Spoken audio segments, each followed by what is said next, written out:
Bienvenidos a Café Sur. Este es un espacio para conversar con clientes que vienen al café y a la librería y nos cuenten un poco sobre su vida y su profesión. Hoy está con nosotros Jean-Pierre Gamarra. Gracias. Él es director de teatro, especializado en teatro clásico y ópera. Gracias. Sí. Muchas gracias por estar Gracias aquí, a ti por la Jean-Pierre. invitación. Qué lindo. Bueno, Jean-Pierre, quería que me cuentes en qué momento decides ser director de teatro. No recuerdo el momento, pero no tenía otra cosa en mi cabeza de niño, más que eso. ¿Desde siempre lo supiste? Toda mi vida. Madre. No sé. Creo que en algún momento quise ser actor, pero te hablo a los 5 años. Y creo que cuando me di cuenta que el director era el que escogía al actor, te dije antes voy a ser el director para escogerme. Y creo que de ahí nunca he querido hacer otra cosa. O sea, me interesa el cine, el teatro, ¿no? Las artes escénicas en general y el cine también, porque estudié cine al inicio. Pero sí, nunca he querido hacer otra cosa.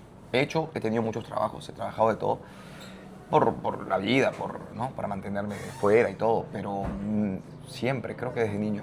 ¿Y en tu familia hay alguien que haya estado relacionada con el tema? No, mi hermana es actriz, pero ella en realidad es más chica que yo, entonces soy yo el que la lleva a los castings, soy yo el que un poco la incita, que la hace actuar mis obras de teatro que yo hacía de adolescente, y entonces ella comienza a actuar porque yo la obligo, ¿no?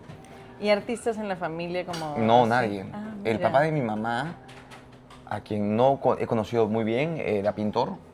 Okay. Y bueno, igual siempre me interesó la pintura. En algún momento quizás hubiese pensado en ser pintor, quizás, pero no, luego no fue por ahí mi afición, digamos. Maña, qué lindo. Y lo que estudiaste se parece a lo que te dedicas hoy. Sí, porque, bueno, empecé estudiando cine y luego me fui a estudiar teatro, luego estudié una especialidad en teatro lírico, en ópera, y luego hice maestría en teatro lírico también. Entonces, en realidad, todo lo que estudié, sí, es lo que hago. Qué Es lo hermoso que hago. eso, ¿no? Sí, fuertazo. Bueno, porque no suele pasar. No suele sucede. pasar. O sea, no tuve la suerte que me suceda, porque efectivamente es muy difícil, pero construí el camino para que me suceda. O sea, finalmente soy un artista también dentro de todo. Al tener una compañía de teatro, soy un autogestionado, digamos, ¿no? Yo mismo, digamos, impulsé, creé esta compañía con un socio mío, que es un gran amigo, un gran artista, y creamos con Lorenzo Albani Éxodo Teatro. Y, digamos, es donde los últimos 4 años me vengo desarrollando más en el repertorio que me gusta. He hecho, por otro lado, ópera también, pero sí, soy un autogestionado. Y creo que es lo que toca, principalmente en un país como este. En muchas carreras artísticas, en verdad, lo que estudias se parece a lo que haces. Quizás en carreras no artísticas podría ser que haya más... podría ser que no. ¿no? Digo, a veces artistas que se ven obligados a trabajar de otra cosa porque, claro, principalmente en espacios como los nuestros, donde no existe un sistema diseñado para que el artista salga de la escuela y trabaje, entonces, efectivamente, pues sí, es difícil. Y es un privilegio. Y esto de ser emprendedor, porque también finalmente emprender tu propia, ¿no? ¿Cómo lo llamaríamos? Sí, mi emprendimiento. Sí, pues, ¿no? Eso, O sea, finalmente lo es, sí, es una Claro. compañía de teatro. Es duro, es bonito, o sea, me hace feliz porque es lo que me gusta para mi vida, pero sí, es duro. Pero eres gestor al final, o sea, no estás Sí, esperando que absolutamente. alguien, sino tú mismo estás gestionando y eso también Exacto. es otra cosa. Es otra cosa. Creo Sí. que yo siempre digo que los peruanos nacemos ya con una especie de maestría en gestión porque nos tenemos que autogestionar todo el tiempo. Sí, sí, claro. ¿No? Nuestras posibilidades o las Qué que creativos. el Estado nos ofrece, nos ha regalado una creatividad pero absoluta, ¿no? A no solo reinventarnos, sino a saber que depende todo de nosotros, ¿no? Yo siempre digo que el Estado es como tu papá. Que si tu papá te sirve la comida todos los días, tú te sientas y lo único que aprendes primero es a comer. Pero si tu papá no te da de comer, entonces tú vas a aprender a freírte un huevo, ¿me entiendes? Y aunque no es lo óptimo, hemos nacido en un sistema tan terrible, tan bárbaro, tan obsoleto, y que eso nos ha permitido, digamos, ser muy ingeniosos. Sí, o sea, sí, desde sí. los que tienen la posibilidad de hacer una maravillosa cafetería o una compañía de teatro, hasta las personas que tienen que comprar caramelos y venderlos en la calle y ellos ser comerciantes también. Y por eso vivimos en un país, obviamente, informal, porque efectivamente la gente pues tiene que recursearse y somos los reyes del recurseo. Claro, no, y creo que somos estadísticamente los mayores emprendedores Pero que del sin duda, mundo. pero sin duda, no creo Sí, que haya sí, nadie sí. más ingenioso que un peruano. Qué increíble, ¿no? Sí. Eso es algo para estar bien orgullosos, en verdad. Pero voy a probar un poquito de este Sí, tiramisú que está delicioso. por supuesto. ¿Cuál crees que es el mayor reto de ser director de teatro? Creo que el trabajo con la gente, con los artistas, porque claro, como director en realidad yo nunca voy a estar en el escenario, pero tengo que guiar en un concepto, en una idea, en una puesta en escena a un grupo de artistas con cosas ya individuales, con sus propios egos, con sus propios intereses, con sus propias formas de pensar. Entonces eso es lo difícil. Yo siempre digo que ser director para mí es como ser papá. Porque claro, el papá no es dueño de su hijo, pero lo tiene que criar. Llega un momento que el hijo tiene su propia forma de pensar, de repente no piensa como tú. Entonces me pasa lo mismo, tratar con artistas, con fuerzas individuales, a las que yo tengo que contener, abrazar, retar si es necesario, frustrar si necesito que la frustren porque no me sirve. Entonces creo que va un poco por ahí, eso es lo más difícil, tener que jugar con las emociones de otros artistas que se ponen bajo mis manos, bajo mi mirada, y yo tengo, digamos, un poder muy grande. Creo que eso es lo más difícil, cómo gestionas ese poder sobre tus actores. Claro, y cómo haces que lo que sea que tú les digas sea lo más asertivo, quizás también. Exactamente, ¿no? me pasaba Eso con un creo que actor que le dije el otro día, me parece muy lindo lo que estás haciendo, arriesgado, pero es lo que te he pedido y lo has logrado perfectamente. Y le digo, y por otro lado tengo miedo, porque yo digo, ¿qué pasa si todo lo que te he pedido te resta en la interpretación? Y él me dijo, no te preocupes, yo confío en ti. Y dije, bueno, gracias porque me haces sentir bien. Porque por más que estoy seguro de lo que te he dicho y lo que te he pedido y lo que estamos logrando, en el fondo también soy un ser humano, ¿no? O sea, me puedo equivocar. Claro, claro. Y siento que me equivoco cada paso que doy. Pero también parte de mi trabajo es hacerte creer que no creo que me equivoco. ¿No? Es como un padre. Claro, que el claro. papá tiene que decirle al hijo que tiene razón, porque si no tu hijo no va a confiar en ti, no va a confiar en darte a ti la mano para que lo lleves. El actor necesita mi mano. Si yo dudo, no me va a querer dar la mano. Y si camina solo y yo estoy por otro lado, entonces no podemos levantar el telón como tiene que ser. Te necesito. Y en tu manera de comunicarte, no sé, digamos, ya tienes como una, o sea, manera más efectiva de De decir comunicarme las con los cosas. actores, sí, yo creo que he aprendido en estos últimos años he aprendido cómo O sea, tratar si con te personas. molestas, logras como, no me voy a molestar, voy a... Mira, creo que soy particularmente poco colérico. Ok. O quizás soy muy colérico, pero trato de no demostrarlo. Ok. Trato de ser absolutamente paciente. Trato de serlo. No creo que nadie pueda quejarse que yo le he levantado la voz. Seguramente tengo modos violentos porque soy una persona muy expresiva y vehemente, es verdad, y eso puede hacer que eso cree una presión en el artista que trabaja conmigo, ¿no? Pero siempre con buena onda. Ellos saben que es simplemente mi vehemencia porque algo salga. Entonces puedo dejarles un audio de 14 minutos explicándole algo que creo que no quedó claro en el ensayo. O diciéndole que aquello que hizo me parece que no va por ahí y le doy 20.000 ejemplos y el actor tiene que fumarse un audio de 14 minutos mío, que ni siquiera puede poner en 2X porque hablo muy rápido. Entonces el pobre tipo se queda ahí 14 minutos con el WhatsApp. Y eso es lo más violento que puedo hacer. Creo que después nada. Porque he entendido que mi función es soportar a los actores, no al revés. ¿no? Qué bien. Me encanta, me parece hermoso. ¿Cuál crees que sea la cualidad más importante que debería tener un director de teatro? Creo que la paciencia, porque efectivamente tenemos que armarnos de paciencia para poder entender y aceptar a los artistas que trabajan con nosotros como son. Eso digamos desde el lado humano, pero creo que la mayor cualidad, me preguntaste, tendría que ser la creatividad, La creatividad. por sobre todo. Y la claridad. Y la claridad absolutamente, sí, a veces la claridad no es fácil, porque a veces ni nosotros mismos podemos poner en palabras, al menos yo a veces no lo puedo poner en palabras. Hay directores que tienen un modo de hablar fantástico y son muy elocuentes. Yo no sé si lo sea, no sé cuánto me llevo bien con las palabras, al menos para hablar, y quizás a veces me voy por las ramas y mis actores me dicen que les doy 14, 15, 16 referencias diferentes para cada personaje. Y qué sé yo, soy así, creo.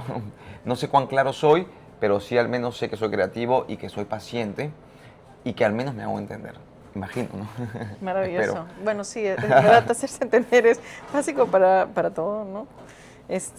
Cuéntanos sobre la experiencia de, o sea, ¿cómo nace Éxodo? ¿Cómo decides hacer esto? Éxodo nace, bueno, era algo que yo siempre quise, no sabía que sería Éxodo, no sabía cómo, no sabía cuándo. Digamos, después de la maestría en Italia, me quedo unos años allá, tengo un agente y, digamos, pensaba un poco quedarme en Europa y me llaman justo aquí a Perú para hacer una ópera en el Gran Teatro Nacional que se cancela por la pandemia y me quedo colgado. Luego me voy a Colombia a hacer una ópera en Bogotá y me vuelven a llamar de Perú para esa ópera que se iba ahora sí a hacer y pues, se vuelve a cancelar. Y me quedo acá y también coincidentemente vino a Perú Lorenzo Albani, el escenógrafo con el que trabajaba en Italia.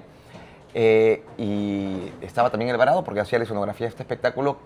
Al final el ministerio nunca nos llamó, simplemente asumimos que se había cancelado hace 4 años. Y nada, y le digo, oye, ¿no quieres hacer una compañía de teatro? Y me dice, me encantaría. Ya, perfecto.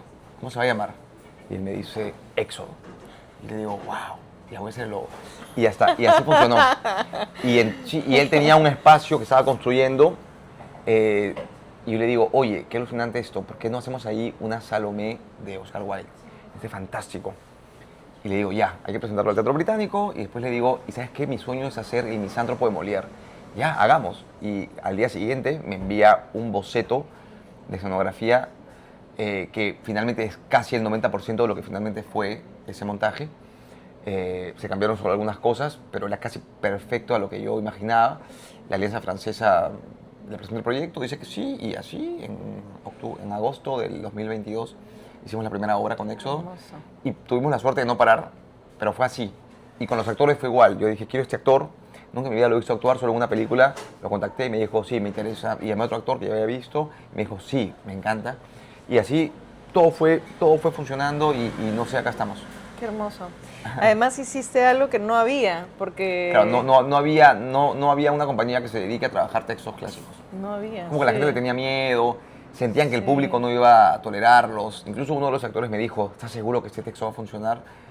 Y yo le dije, yo creo que sí, pero si no funciona, ¿qué voy a hacer? No por eso voy a malbaratear un Molière. ¿No? Vamos a hacer el Molière como es. Obviamente una adaptación, ¿no? Y también le has dado como una modernidad, ¿no? Porque Claro, hay sí, ciertas es verdad. cositas que son lindas. Sí, nosotros le metemos...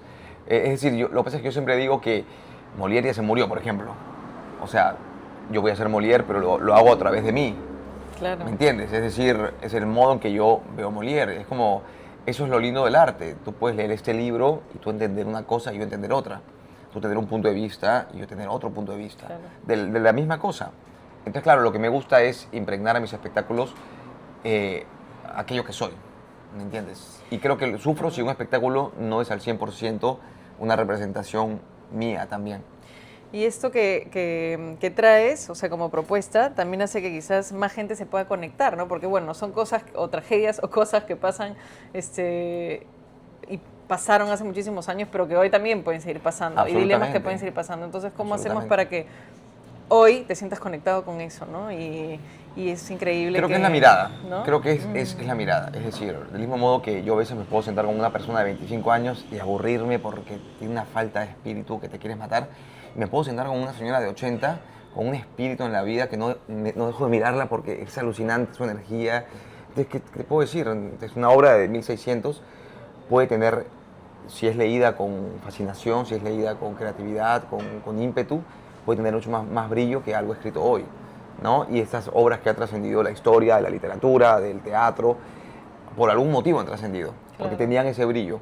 Entonces, si uno logra entender ese brillo y logra ponerlo en escena, entonces creo que todo el mundo finalmente se va a ver cautivado, ¿no? Te puede gustar o no, pero que te vas a cautivar, te vas a cautivar. Y trayendo soluciones creativas, ¿no? Como que, yo me acuerdo cuando se ahogaba Ofelia, creo. Ah, sí. Era terrible, sí. Pero me pareció genial. Fue precioso, ¿no? Sí, me pareció excelente. Se ahogó con una bolsa. Sí, me pareció... Mientras cantaban Cranberries. Claro, Claro, cantaban fue maravilloso. Cranberries. Y dije, wow, qué creativo. O sea, era como... Claro, esas cosas como que dices, mira, hay recursos para... Es que hay recursos. Por ¿no? eso digo, el gran valor que deberíamos tener todos los directores, por lo que tenemos que luchar para que nunca se apague, es la creatividad. Lo máximo. Y aparte la libertad, no tener miedo. Justo hablamos ahora del miedo, ¿no? Claro. La gente tiene miedo y me pasaba, me decían, perdón, ¿cómo vas a hacer que Ofelia muere en vivo, porque no está escrito que muere en vivo, sino muere fuera de escena, y que se ahogue con una bolsa de plástico mientras que otro actor está cantando una canción de Cranberries? Eso no se puede hacer. Pero no ¿Por tuvimos qué miedo. no? ¿Por qué no se puede hacer? Entonces Claro la que actriz sí. que hacía Ofelia en el Teatro Municipal de Lima Claro. se ahogaba con una bolsa de plástico, Me pareció mientras que finísimo. otra actriz cantaba Cranberries. No, finísimo. Me pareció así como, wow. Y de ahí venía el ser o no ser. Claro. Y ya está, es porque no hay que tener miedo. Sí, me parece No. que al contrario, le da como, wow, no sé. Ah, mira, qué lindo que te gustó. Sí, me encantó. Es una me escena pareció- de la cual estoy muy contento. Sí, fino, me encantó. Gracias. A ver. ¿Hay algún director de teatro al que admires? Admiro a muchos, y no a todos por lo mismo, pero sí, creo que soy alguien que se ha formado de admiración por diferentes artistas. Admiro desde de muchos que son muy grandes hasta muchos que son incluso no muy conocidos. No sé si tengo un ídolo en particular. Me gusta mucho el trabajo de los directores alemanes, principalmente por esa capacidad que tienen a no tener miedo, a zurrarse en el miedo o en lo que la gente pueda pensar. Creo que he aprendido mucho de esos directores. Puedo odiar a un gran director que tiene miedo y que no hace algo por miedo, o alguien que no se arriesga. Creo que son las personas por las que mayor desprecio siento, no solo en el mundo del teatro o del arte. Pero admiro en general a la gente que se tira, que se lanza a la piscina. Y eso me ha pasado con muchos directores alemanes que he tenido la oportunidad de ver en vivo incluso. Y me ha pasado admirar mucho a jóvenes directores que dirigen en salas muy pequeñas, admirar diferentes cosas, admirar su sensibilidad, admirar incluso más que a grandes directores que en todas las posibilidades técnicas que les ofrece el dinero, el presupuesto, a veces no saben aprovechar cosas hermosas que de repente alguien sin mucha experiencia puede hacer. Y principalmente en una carrera como la dirección, en la que yo siempre digo que cualquiera puede ser director. Es decir, cualquiera. Basta que tú digas acción o basta que tú digas no, a eso no, haz esto y ya está, ya eres director. Es decir, es un trabajo así, es un trabajo de tomar decisiones. Claro, no todo el mundo toma las mismas decisiones, no todo el mundo se arriesga igual, no todo el mundo entiende un texto de la misma manera, pero sí efectivamente es un trabajo que cualquier persona podría hacer. Entonces, eso lo hace ambiguo, eso lo hace o muy fácil o extremadamente difícil.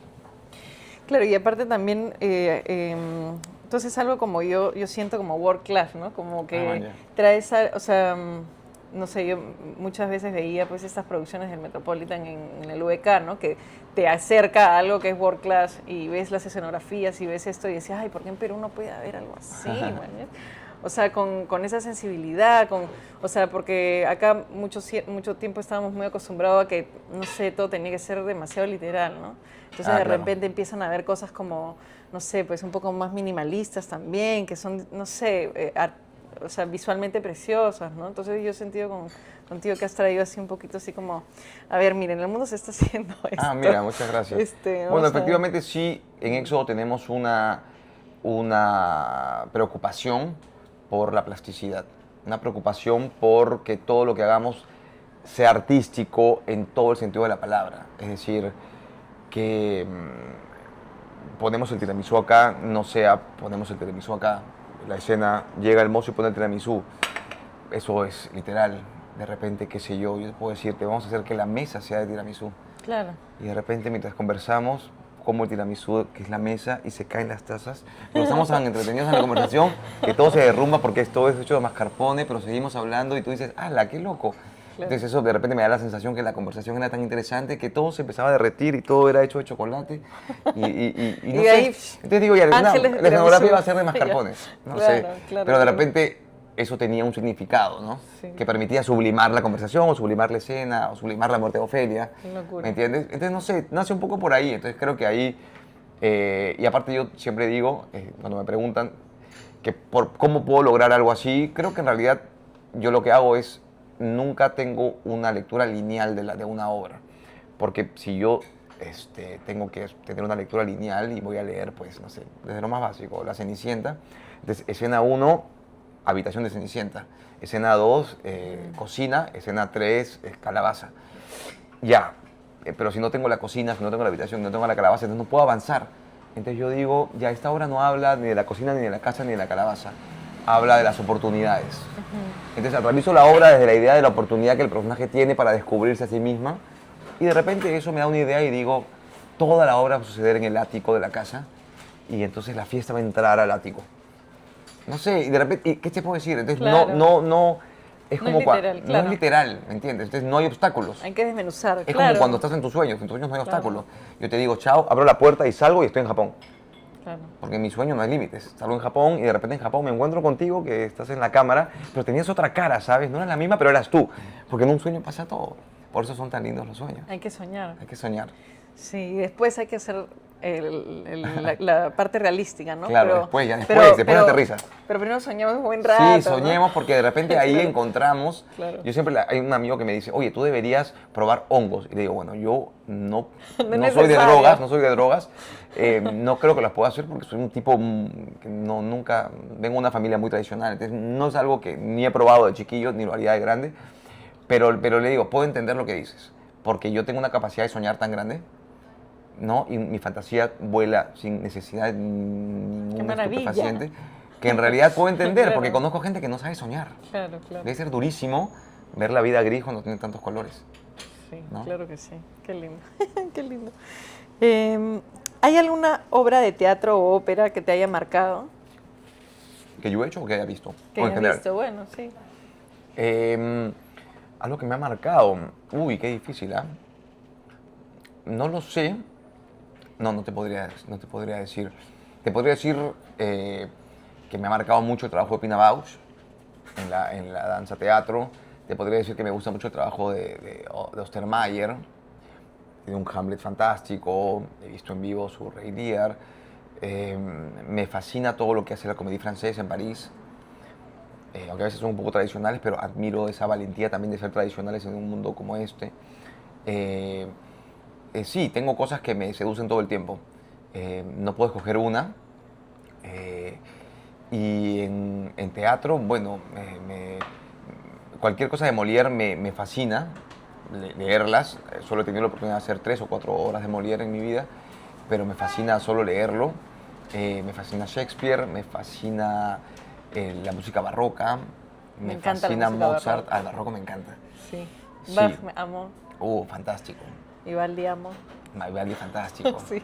Y Es mi género favorito. creo que el mío también. Sí, Yo voy entre el barroco y el clasicismo. O sea, Ay, en sí. Mozart, con Mozart me entrego al abismo. Claro, claro. Desde el barroco hasta Mozart. Luego, no te digo que no disfrute una ópera romántica o operista o algo belcantista. A veces no disfruto mucho lo belcantista. Pero sí, del barroco a Mozart, me caso. Claro, increíble. Qué conversación así como que la gente tenía, ¿qué es eso? ¿Qué es eso? Claro. Bueno, ya. Bueno, y la última pregunta, ¿qué le recomendarías a alguien que quisiese ser director de teatro? Le recomendaría que haga prueba y ensayo y equivocación todo el tiempo. Yo tengo la suerte que, de hecho, he aprendido, porque estudié un pregrado, hice una maestría incluso, pero donde más he aprendido es en el error, porque me he equivocado un montón.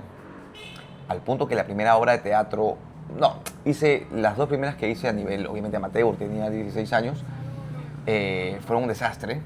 Recuerdo el día del ensayo general, uno de los técnicos tuvieron de mi mamá, porque yo tenía 16 años o 15, a decirle, señora, creo que su hijo es muy desordenado, ayúdelo a escribir todo en un papelito.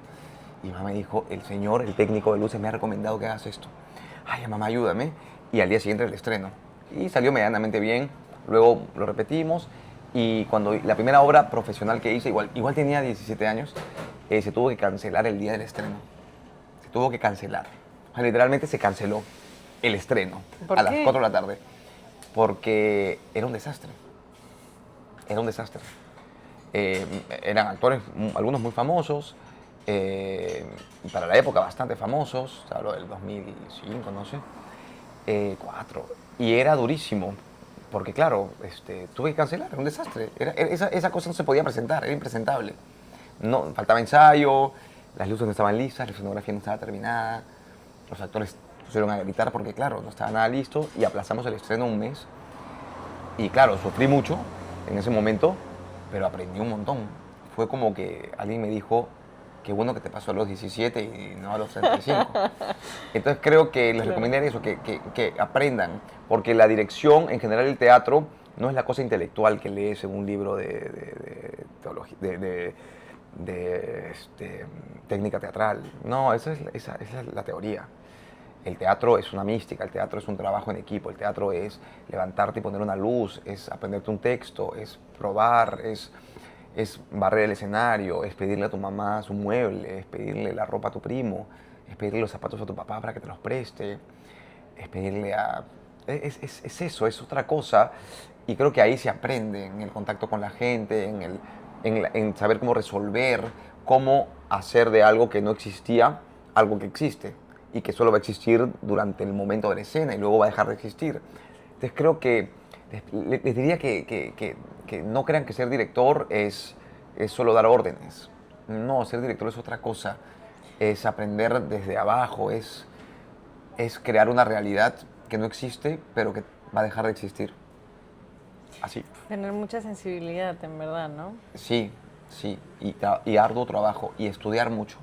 Y estudiar mucho, Estudiar mucho. Y ver mucho también, Y ver ¿no? mucho, y claro. tener experiencias de vida. Sí, también, O sea, absolutamente, absolutamente. o sea, Y no tener prejuicios. Claro. Si tienes prejuicios no puedes dirigir, porque lo que vas a hacer ahí es ver el mundo desde tu ángulo. Y dirigir no es ver las cosas solo desde mi ángulo, porque el que es de izquierda lo va a ver de izquierda, el que es de derecha lo va a ver de derecha, el que es ultrarreligioso lo va a ver a través de su teología, y eso no es el teatro. Yo siempre digo, dirigir teatro no es, es ser un juez, no es ser un jurado. El jurado es el que decide, o sea, el público decide. Y los actores son los abogados que están defendiendo sus personajes. Pero el director es como el juez. El juez lo único que necesita es que las partes sean sinceras y digan la verdad o la mentira. Pero que el jurado, que es el público, decida. Entonces yo tengo que guiar hacia la única verdad, que es lo que el público decida. Porque si yo manipulo con mi punto de vista la obra, entonces estoy siendo igual de irresponsable que como que si, no sé, pues imaginemos pues que porque hace un teatro y él quiere escoger todos los títulos. Pues la primera hora va a ser la Pasión de Cristo y la segunda la Ascensión de la Virgen, no sé cuánto. Y si entra el otro, pues otra cosa y así. Porque con el teatro no se hace política. Eso yo siempre lo digo. El teatro es político porque todo es político. Que tú hagas tu cafetería es político. Es decir, nos hace falta una cafetería en esta calle. Que tú pongas una librería es un acto político. Señor, gente, tienen que leer. No voy a poner una tienda de muffins únicamente. Voy a poner una librería. ¿Me entiendes? No voy a poner a vender ropa, voy a vender libros, voy a vender cultura. Voy a ofrecer una experiencia. Eso es político. Porque estás pensando en políticas para tu ciudad, para tu calle, para lo que... Entonces, por eso el teatro es un acto político, pero no debe ser, el arte no debe politizarse, porque lo puedes llevar para el bien o para el mal. Porque obviamente todos van a creer que lo que piensan está bien, ¿me entiendes? Entonces, yo como directora de teatro es como que yo como que tuviese que ser apolítico. Yo no puedo estar de parte de uno ni del otro, tengo que estar en el centro para que la gente decida, ¿me entiendes? Es como que yo no voto, vota el público, ¿me entiendes? ¿Sientes que, o sea, de alguna manera es necesario complacer o no tanto? No, al contrario, no tengo que complacer a nadie. Okay. Tengo que presentar, es decir, como es un tema artístico, digamos, yo imprimo mi sensibilidad, pero no puedo manipular, por ejemplo, si yo fuese una persona de ultraderecha, mi modo de enfrentarme a Shakespeare, a Hamlet, sería diferente. Yo estaría un poquito del lado del tío, que tiene o de la madre, que tienen que asumir la responsabilidad del palacio, ¿me entiendes? Entonces le daría a ese personaje un tinte que quizás no lo tiene. Y si yo fuese de izquierda extrema, entonces yo alabaría de la obra otros valores. Pero yo no puedo ir ni por un lado ni por el otro. Yo tengo que ir por el único lado que es para que la gente de un lado interprete una cosa y la gente del otro interprete otra, porque yo no puedo dar un mensaje político.